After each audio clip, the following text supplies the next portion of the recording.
menyaksikan banyak sekali hal tentang penyandang disabilitas ya ibu-ibu ya. Sekarang saya mau tanya ibu-ibu, hal-hal sederhana apa yang bisa kita lakukan sebagai orang lain atau sebagai tetangga atau sebagai kerabat dekat, sebagai manusia, sesama manusia terhadap penyandang disabilitas ibu-ibu? Bu, tanya. Bu Vila, Jawab. Tidak itu loh Bu, ngolok apa? Mengejek. Oh iya, bagus Bu Vila ya. Kita sebagai manusia lain, sesama manusia tidak boleh mengejek penyandang disabilitas. Sederhana apa yang bisa kita lakukan untuk penyandang disabilitas? Kita tidak membeda-bedakan Bu. Ya, pinter ya Ibu Ika ya. Bagus sekali Ibu Ika jawabannya. Kita itu tidak boleh membeda-bedakan ya Ibu ya. Mari Ibu-ibu, sekarang kita lihat film lagi ya Ibu-ibu ya. Kalau sekarang filmnya kartun ini Ibu-ibu. Belum kan?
Baik Ibu-ibu, dari film tadi apa yang bisa kita petik Ibu-ibu? Yang bisa kita petik hikmahnya atau Ini Bu, kita tidak boleh mengucilkan anak yang mempunyai keterbatasan fisik itu, dan anak yang tidak punya kaki itu juga bisa berhak untuk main sepak bola juga Bu, kan bisa jadi kiper.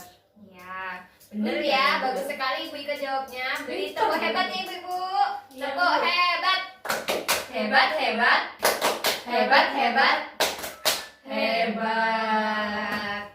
Oke, sangat benar sekali ya dari Ibu Ika pendapatnya ya Ibu-ibu ya. Bahwa jadi benar ya Ibu-ibu ya, kita seharusnya itu memberikan hak yang sama kepada penyandang disabilitas. Jadi disamakan dengan orang lain yang normal. Jadi dicontohkan dengan film tadi, ternyata mereka itu mampu untuk diberikan peran. Jadi memang tidak sama persis, tapi ternyata mereka mampu untuk berperan dalam permainan sepak bola seperti tadi. Dia tidak menendang bola, tapi dia ahli menjadi kiper. Ternyata tadi ada bola masuk, dia bisa mencegah untuk masuk ya Ibu-ibu ya. Jadi kita terus tadi itu ada tanda-tanda biru. Itu berarti kita sebagai yang tahu, yang sudah sekolah PKH ini, kita itu hatinya tergugah untuk melakukan ini Bu. Bagaimana caranya kita itu tidak membedakan, bagaimana caranya kita itu mengajak orang-orang di sekitar kita itu untuk berperilaku, memperlakukan anak yang berbeda ini, yang kenyataan lahiriahnya, fisiknya berbeda ini sama dengan teman-teman yang lain seperti itu Ibu. Mau yang anak-anak sampai yang dewasa itu diperlakukan sama, haknya sama ya Ibu-ibu ya. Jadi kita ini sekarang sedang diketuk hatinya, sama seperti Pak pelatih yang tadi ya, diketuk hatinya, kemudian bisa menoleh, akhirnya mengajak. Karena mereka itu kalau mau mengusulkan diri dulu, mereka malu, mereka minder. Jadi kita sebagai orang-orang yang diketuk hatinya sama Tuhan dari sekolah PKH ini, kita bisa mengajak orang lain dan diri kita sendiri untuk tidak membeda-bedakan, untuk memberikan hak yang sama kepada penyandang disabilitas di sekitar kita ya Ibu-ibu ya.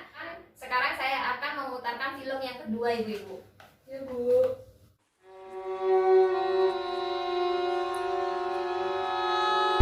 Inilah Rio Satrio, bocah berusia 11 tahun, anak pasangan Wawan dan Dedeh. warga Penawangan, Kabupaten Ciamis. Meski harus hidup dengan kondisi tubuh tidak normal, namun tidak lantas membuat Rio putus asa apalagi harus menyerah pada keadaan. Rio Satrio terlahir tanpa memiliki kedua tangan dan kaki, namun keterbatasan fisik tidak menjadi penghalang bagi anak bungsu ini untuk tetap menimba ilmu. Bahkan saking rajinnya, Rio kerap memaksa diantarkan berangkat ke sekolah, meski pada hari libur. Buah dari semangatnya menimba ilmu menjadi Rio sebagai siswa berprestasi di kelasnya. Karena tidak memiliki tangan, Rio terpaksa harus menggunakan mulut untuk menjepit pensil supaya bisa menulis dan menggambar. Namun uniknya, tulisan Rio terbilang rapi serta mudah dibaca. Nah ini Pak, ini sebetulnya yang saya kirim baru. Seperti halnya bocah lain, Rio Satrio yang tidak suka memakai baju ini memiliki kegemaran, yakni bermain games. Hanya dengan mengandalkan dagu, Rio ternyata jago bermain PlayStation. Di mata kedua orang tuanya, Rio Satrio adalah anugerah, sekaligus titipan dari Sang Pencipta. Meski berkebutuhan khusus, namun Wawan dan Dedeh tidak pernah merasa lelah, mencurahkan kasih sayangnya untuk merawat Rio supaya tumbuh dewasa.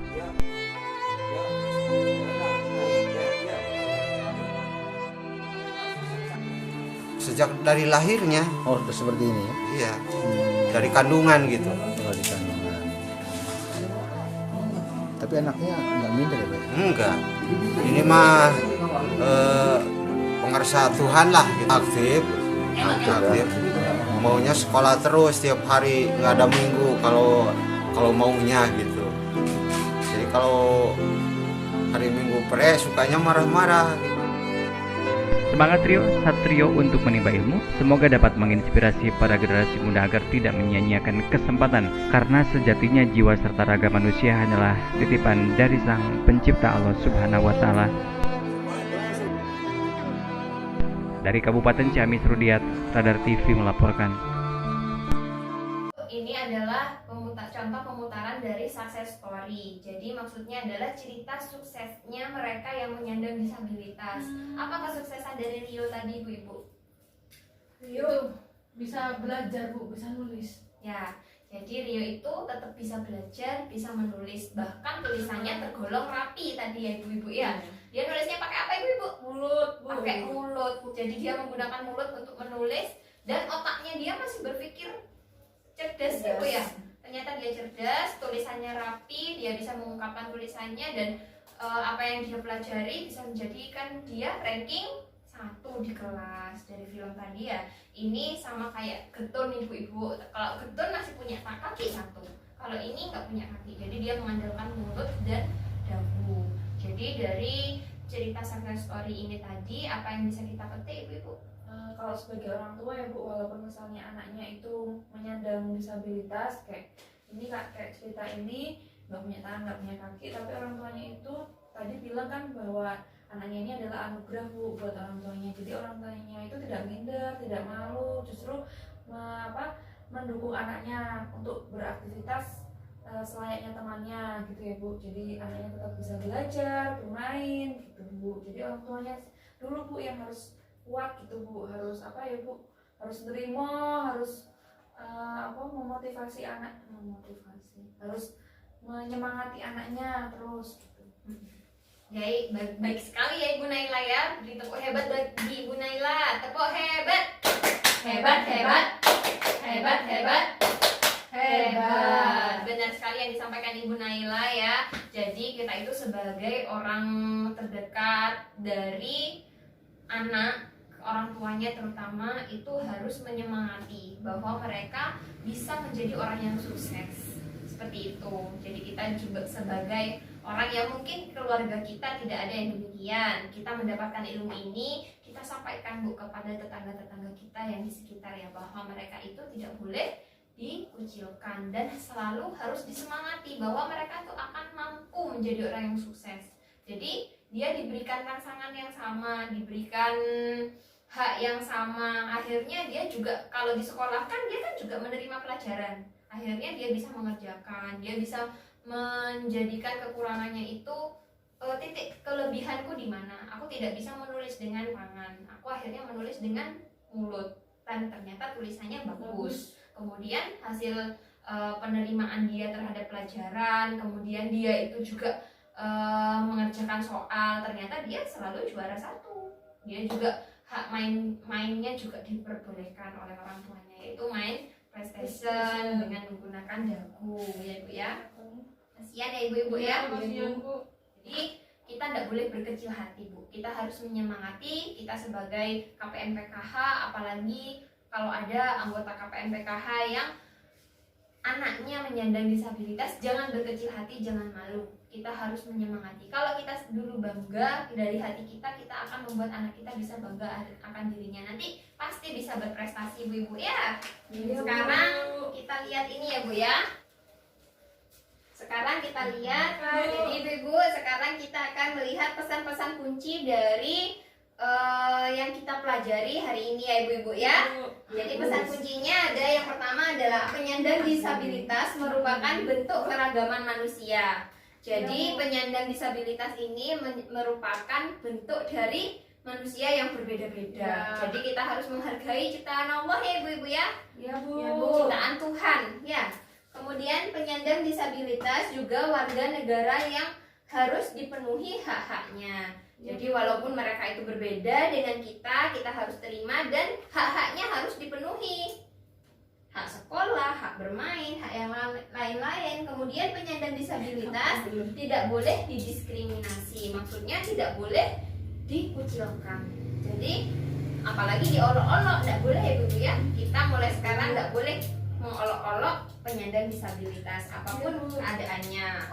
Pertemuan kita hari ini dapat kita akhiri. Jangan lupa ibu-ibu apa yang kita dapatkan dari 2 jam pertemuan ini harus kita terapkan di rumah. Iya Bu. Ya, walaupun di rumah tidak ada penyandang disabilitas, ilmunya bisa kita sampaikan kepada orang-orang di sekitar kita, pada saudara, pada tetangga. Kemudian diterapkan. Hati kita mulai sekarang harus terbuka ya Ibu ya, harus peduli pada penyandang disabilitas. Iya Bu. Siap. Kita akhiri pertemuan hari ini dengan doa. Berdoa menurut keyakinan masing-masing. Dimulai. Alhamdulillahirabbil alamin. Terima kasih atas kehadirannya. Kita ketemu lagi di bulan depan dengan Di rumah siapa Bu?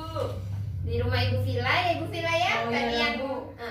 kemudian dengan perlindungan penyandang disabilitas. Jadi temanya adalah perlindungan terhadap penyandang disabilitas. Wabillahi taufiq wal hidayah. Wassalamualaikum warahmatullahi wabarakatuh. Waalaikumsalam warahmatullahi wabarakatuh.